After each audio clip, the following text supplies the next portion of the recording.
అయిపోయింది. What is enough is enough.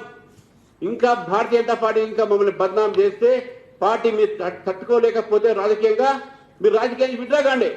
Fight politically with us. Don't fight on personal issues. మీ దగ్గర issues లేవు కాబట్టి ఈరోజు ఒక కుటుంబ సభ్యుని ఈరోజు మీరు వాడుతూ ఉన్నారు. నిజంగా మీరు మా అబ్బాయి తప్పు చేసి ఉంటే అది రిజైన్ చేయాలంటే మీ ఇంట్లో ఆడపడి తప్పు చేస్తే మీరెందుకు రిజైన్ చేయలే? కోట్లాది రూపాయలు మీరు తీసుకున్నారు కదా. Why did you resign then? కూడా ఆలోచించాలి కేటీఆర్ గారు.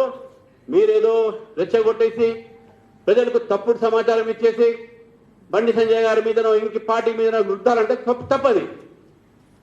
ఇట్ ఈస్ ఒక లీగల్ ఇష్యూ. ఒక కేసు రిజిస్టర్ అయింది. అమ్మాయికి జస్టిస్ జరగాలనే ఆలోచనతో పోలీసులు పనిచేస్తున్నారు కాబట్టి later leave it to police. ఇది ఇన్వెస్టిగేట్ కేసు చేసుకుంటారు. మా మినిస్టర్ కానీ మీరు కూడా తప్పు చేస్తే yes I will be responsible for me.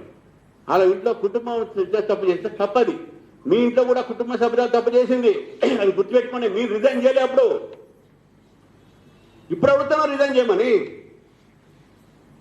your family member has committed a social rape.